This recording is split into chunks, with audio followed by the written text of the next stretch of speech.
یہ کہانی ہے ایک ایسے شخص کی جو پہلے سمندر کا لٹیرا تھا لیکن بعد میں اسی نے یورپ کے سب سے طاقتور نیوی کو گھٹنے ٹیکنے پر مجبور کر دیا۔ اس کا نام سنتے ہی عیسائی دنیا کانپ اٹھتی تھی۔ وہ تھا خیردین بارباروسا، عثمانی سلطنت کا سمندری شیر۔ آج کی اس ویڈیو میں ہم جانیں گے کہ بارباروسا کا اصل نام کیا تھا، وہ ایک عام ملاح سے دنیا کا مشہور ترین نیول کمانڈر کیسے بنا، اس کے سب سے بڑے دشمن کون تھے اور اس نے ایسی کون سی سمندری جنگیں جیتی جنہوں نے یورپ کو ہلا کر رکھ دیا۔ ویڈیو کو آخر تک ضرور دیکھیں کیونکہ آخر میں ہم آپ کو بتائیں گے کہ خیردین بارباروسا کا نام آج بھی دنیا کی نیوی فورسز میں کیوں زندہ ہے۔ خیردین بارباروسا کا اصل نام تھا خضر ریس۔ وہ 1478 میں موجودہ یونان کے جزیرے لیسبوس پر پیدا ہوا۔ اس کا والد ایک مسلمان سپاہی اور والدہ عیسائی تھی۔ خضر کے 3 بھائی تھے اور ان میں سب سے مشہور اس کا بھائی اروج ریس تھا جو بعد میں اس کے ساتھ ساتھ سمندری فتوحات میں شریک ہوا۔ اروج اور خضر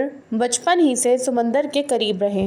دونوں بھائیوں نے کم عمری میں مچھلیاں پکڑنے سے لے کر تجارتی سفر تک ہر کام کیا، لیکن جب عیسائی طاقتیں مسلمانوں کے قافلوں پر حملہ کرنے لگی تو ان بھائیوں نے فیصلہ کیا کہ اب وقت آ گیا ہے کہ وہ صرف تجارت نہ کریں بلکہ دشمن کے خلاف کھڑے ہوں۔ شروع میں اروج اور خضر نے سمندر پر صرف اپنا دفاع کیا، لیکن آہستہ آہستہ انہوں نے اسپین، اٹلی اور یورپی جہازوں پر حملے شروع کر دیے۔ ان کا مقصد صرف لوٹ مار نہیں تھا بلکہ وہ مسلمانوں کی مدد کرنا چاہتے تھے جو اسپین کے اندر ظلم کا شکار ہو رہے تھے۔ اروج ریس کی بہادری اور دلیری نے اس کو بابا اروج کا لقب دیا اور جب وہ شہید ہو گیا تو خضر نے اس کی جگہ لی۔ عثمانی سلطان سلیمان اعظم نے خضر کو خیردین یعنی خیر دین کا لقب دیا اور یوں وہ خیردین بارباروسا بن گیا جس کا مطلب تھا سرخ داڑھی والا سمندری ہیرو۔ خیردین بارباروسا نے اپنی سمندری فتوحات کا آغاز 1512 میں کیا جب اس نے یورپ کے کئی طاقتور ملکوں کے تجارتی جہازوں پر حملے کیے۔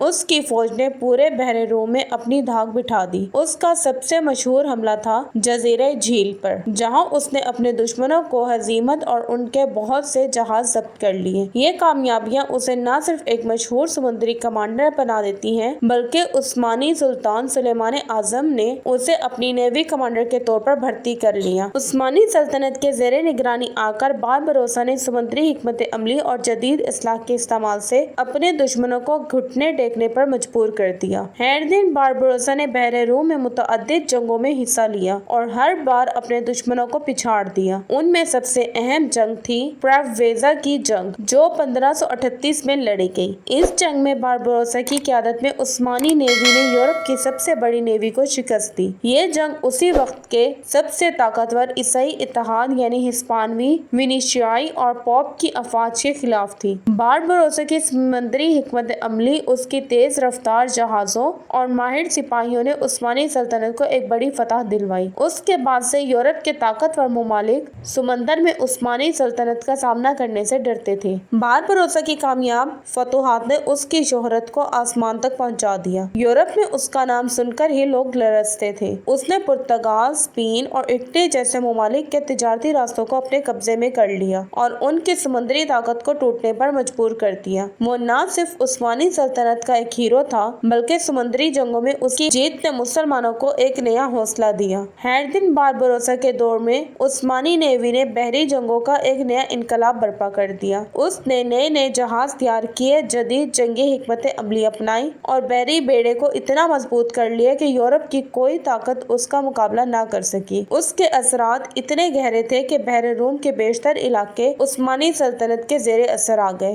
خیردین بارباروسا کی جنگی فتوحات نے صرف عثمانی سلطنت کو ہی نہیں بلکہ پورے بحر روم کو بدل کر رکھ دیا۔ اس کی قیادت میں عثمانی نیوی دنیا کی سب سے طاقتور نیوی بن گئی۔ اس کے بعد تک یورپ کے کسی ملک نے اس کا مقابلہ کرنے کی جرأت نہیں کی۔ بارباروسا نے سمندر میں اتنی فتح حاصل کی کہ اس کا نام آج بھی بحری جنگوں کے عظیم سپہ سالاروں میں شمار کیا جاتا ہے۔ اس کی حکمت عملی اور بہادری کو سمندری تاریخ میں ایک سنہری باب کے طور پر یاد کیا جاتا ہے۔ اس نے اپنے دشمنوں کو یہ سکھایا کہ سمندر صرف طاقتوروں کا نہیں بلکہ عقل مندوں کا بھی کھیل ہے۔ خیردین بارباروسا نے 1546 میں وفات پائی اور اس کی موت عثمانی سلطنت کے لیے ایک بڑا سانحہ ثابت ہوئی۔ اس کی موت کے بعد عثمانی نیوی کی طاقت کچھ کم ہوئی مگر اس کا چھوڑا ہوا اثر آج بھی محسوس کیا جاتا ہے۔ بارباروسا کا نام آج بھی مشہور ہے،